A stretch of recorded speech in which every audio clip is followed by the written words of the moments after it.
Welcome, Rover Sports, and here we are. It is Wednesday or Thursday.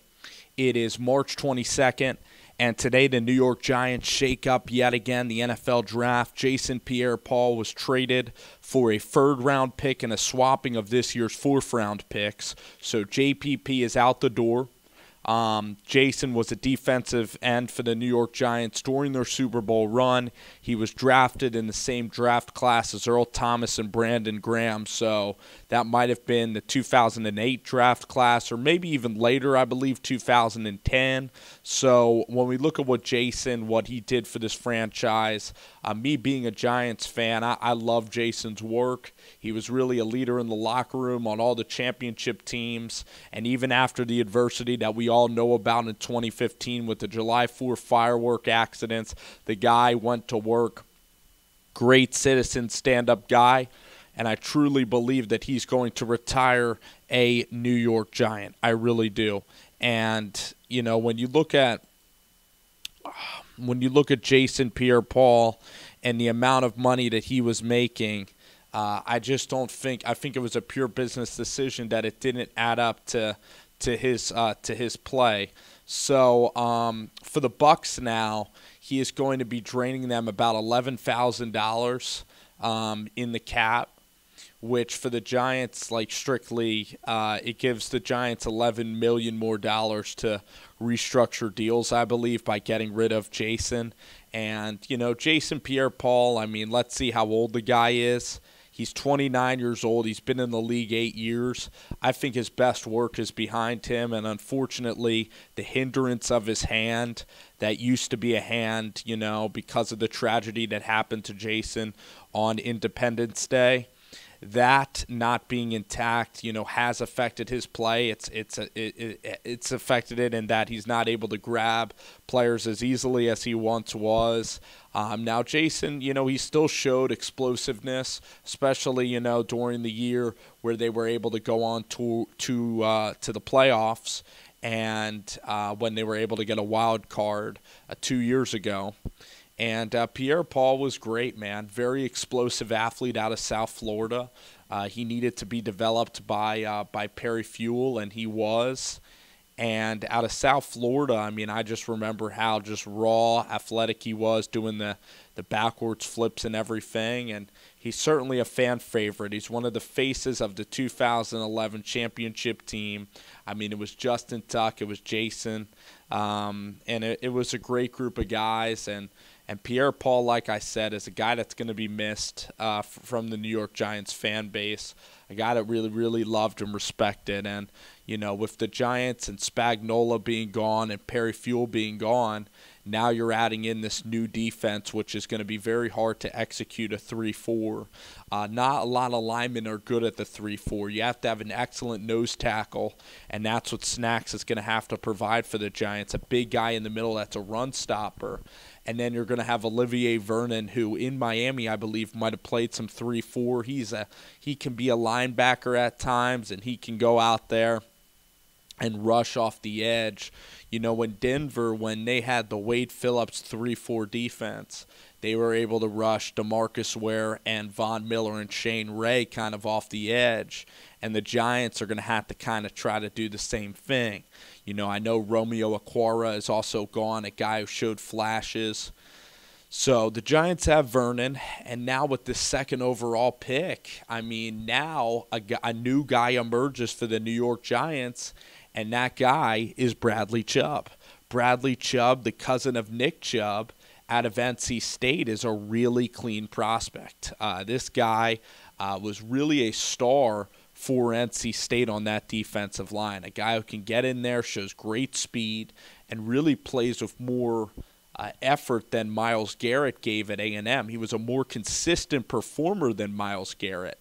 And a lot of draft scouts would even tell you that if he were to come out last year, some people would have him ranked higher than Myles Garrett. Now, Myles Garrett's ceiling's just crazy because of the measurables, because of Myles' size and how he's able to just swallow up players. But Bradley Chubb, by all accounts, is a guy who's fast enough, a guy who's versatile, a guy that I'd love to see. I'm going to have to check more of his tape even more, but he plays with a high motor. And, I know Lawrence Taylor was also taken from the Tar Heel State with the number 2 pick. And in this 3-4, it's crucial for James Bettcher to really get on board because, let's look at the hierarchy here. We have Dave Gettleman, who's a general manager. He brought in Mike Shula, his right-hand man, to run the offense. You have Pat Shurmur, and then on an island you have young James Bettcher that wants to run this kind of complex 3-4 scheme. So the Giants, now at linebacker have Ogletree, B.J. Goodson, Casillas. I don't know if he's going to sign again. So the Giants might even draft another linebacker later on in this draft. I could see the Giants. My favorite linebacker, I like Josie Jewell out of Iowa. I think Josie Jewell is a very good linebacker. But the Giants are going to be drafting maybe in the high second round a linebacker as well for this 3-4 because you need linebackers. That's why Vic Fangio has Danny Trevathan. That's why Vic Fangio had guys like Akeem Hicks and Jarrell Friedman, who's no longer with the Bears, but guys like Nick Kwiatkowski and guys that they can just throw into the mix. So, and that is also why, you look at the Rams and they took Mark Barron, that was a safety, and they made him add weight so that it can be part of that 3-4 because that's how linebacker heavy that this package is. It's very difficult to throw against 3-4. And 3-4 can disguise a lot of looks, and it's really hard, I think, to hit big runs because your second protection is huge, but up the middle you're susceptible if you don't have a great nose guard because you don't have 4 defensive linemen on the line. So there's a lot of guys that are 3-4 rushers. Vinny Curry's a 3-4 guy. I think DeMarcus Lawrence is a strict pass rusher. Jason Pierre-Paul is definitely a 4-3 guy, and that's why Jason Licht and Tampa Bay, it's a great fit for Jason because I like the Buccaneers' defensive line. I mean, I like Robert Ayers, who's played a lot of football. Noah Spence out of Eastern Kentucky, I was really high on him. He was an Ohio State kid who had drug issues. But you look at this Bucs defensive line. Jason Pierre-Paul, Gerald McCoy, of course, who's one of the best tackles in all of football. Then I believe you have Quan Alexander, and you have Levante David, that's an all-pro at linebacker.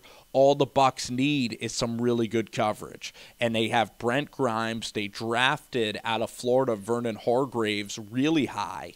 And then, of course, they got the guy Ward from the Denver Broncos. The name has escaped, T.J. Ward, and they're just a little bit older on the back end, and they need an athletic kid on the back end. So that's why, it might be Josh Jackson for the it might be Josh Jackson or Minka would be perfect for the Bucs. I don't think Nelson's going to get to that stage. And also for the Buccaneers, it was huge last year that they were able to win some games coming down the stretch because it looked like Dirk Cutter was on his way out. But then they took Carolina to the brink in Charlotte. They played great. And then they were able to beat the Saints. And the Bucs even competed with the Atlanta Falcons on Monday Night Football. It was a 3-point game. So the Bucs showed signs of life at the end of the year. And I think that the Bucs drank the offseason Kool-Aid with the additions of O.J. Howard, with the additions of Deshaun Jackson, with Doug Martin being there. I think the Bucs just drank all the Kool-Aid that this was going to be such a prolific offense. And really, Dirk Cutter, can he be more than a coordinator? And this year we're going to see it's make it or break it for Dirk Cutter and Vance Joseph, 2 guys that are coordinators trying to get their crack at being coaches in this league, head coaches. Let's talk about Jason Pierre-Paul, though, in this draft board. So Bradley Chubb's now very much at play at number 2. I believe that the Broncos could have interest in Bradley Chubb. They could pair Chubb with Von Miller, which would be an incredible attack. The Colts at number 6 were banking on Bradley Chubb. When they were at 3, they really wanted Bradley Chubb. So if the Giants wanted to trade, they could trade with the Browns because, they can move back a couple of spots and maybe try to acquire the Browns' second-round pick in moving down so that they could still get Bradley Chubb, and then the Browns would simply get Darnold and Saquon Barkley. The move to get rid of Jason Pierre-Paul fills a void now in the Giants' defensive line, and it's hard to find elite pass rushers. This draft class is not very good with elite pass rushers. I mean, you have Marcus Davenport that is very raw that I don't necessarily love because it's small school, it's raw. He's a raw prospect. He hasn't developed a lot of moves.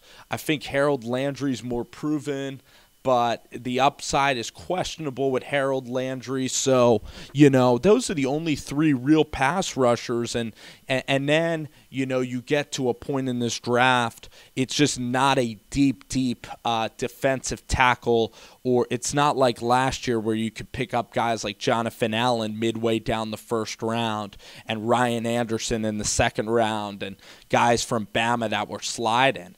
It isn't that kind of draft for pass rushers. And so that's why the Giants, it seems like they're going to value Bradley Chubb, because in this NFL, the two most important positions are, maybe three. It's quarterback, left tackle, and then a guy to get the quarterback. And so the Giants are probably thinking if they draft Bradley Chubb that they can either get his cousin Nick Chubb in the second or third round, or they can get Sony Michel. And that's why they're getting these third-round picks, because they got Jonathan Stewart. They got a tackle in Nate Solder. They're going to have to draft a guard in this offensive line. They're going to have to continue to progress the offensive line. It depends if they love Brett Jones at center or not. They got the guy from the Jaguars, Omana. That's a offensive lineman as well. But the Giants, I really think there's a decent possibility now that they might actually land Bradley Chubb in this whole thing. And personally, I like Saquon Barkley a lot. I view Chubb and Quentin Nelson along the same lines. It's hard to really be disgusted with a pick of guys that are ranked so high and guys that have good character and everything. And you look at all these guys, it's hard to go wrong at the number 2 pick. And dealing Jason Pierre-Paul, I don't think is devastating. If the Giants were to draft Bradley Chubb, it could potentially make their defense really, really good. Now, if the Giants, they're going to need to draft a good running back in round 2, because I know Saquon is going to be a very, very, very good player, and he might haunt you a little bit. I know that Quentin Nelson, the guard, probably won't haunt you, but Bradley Chubb, I think that I have confidence that Chubb and Vernon would be pretty solid. Then you have Goodson, then you have Ogletree. Then I think you have a good secondary. I still do. Landon, Darian Thompson, and Janoris Jenkins, and see if Eli Apple can produce better. So you look at these New York Giants, and you look at what they can bring to the table, and I'm not hating the move that much. And I just like that the Giants seem to be going away from Josh Rosen. I do not want Josh Rosen as a quarterback at all. I would like Davis Webb. I want Davis Webb over Rosen any day of the week. Davis Webb would be the best quarterback prospect that I'd look at in this draft class. So D. Webb is my guy, and he's the bridge player, and the Giants are not going to go out, and I don't want them to go out and find another quarterback. It's also great news. This Pierre-Paul trade is great news for the New York Jets, because now it seems even more unlikely that the Giants are trading this pick, and it seems more unlikely now that the New York Giants are going to be drafting a quarterback. So it seems like Josh Rosen's going to slip right into the Jets' laps. Sam Darnold had a very nice pro day yesterday. I look at Sam, though, and he makes a lot of mistakes. He turns the ball over a lot. He fumbles a lot. His team sometimes played uninspired football. Now, Sam was able to improvise and make clutch plays at the end of games. There's a chance Darnold could be very good. There's also a chance Sam Darnold can also be awful. I look at Baker Mayfield, and I don't think Baker's going to be terrible at all. I believe Baker Mayfield is not going to be a guy that leaves the NFL in a couple years. I don't think currently he has maturity issues. Although he is very cocky and confident, he's a guy that I think loves football enough and is competitive enough that I can't envision him losing, and I can't envision him not taking over a team because he's an alpha dog and an alpha leader. I look at Josh Rosen, and it's interesting that a lot of people in the last couple of days have been knocking Josh Rosen, not only because of injury concerns, but because Josh Rosen doesn't have a lot of mobility in the pocket.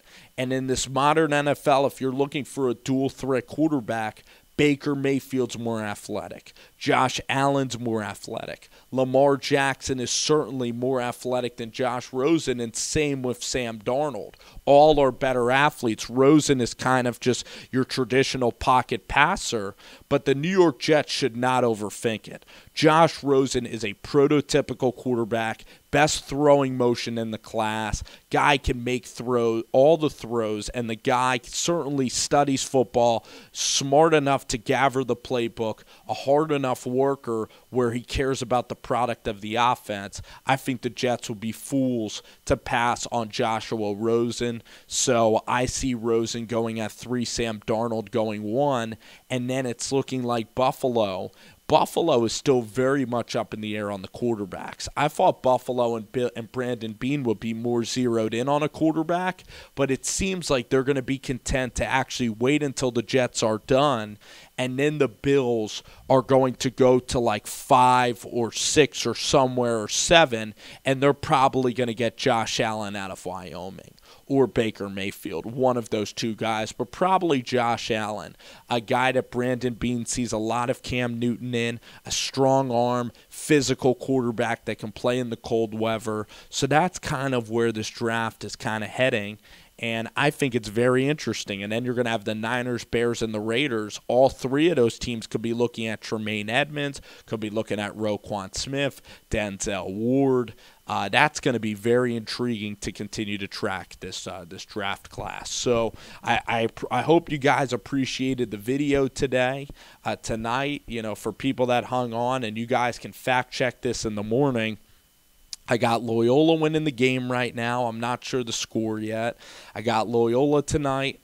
I also have Texas A&M. I think they can beat Michigan outright. I love DJ Hogue, Gilder, Tyler Davis, and the big guy Jonathan Williams.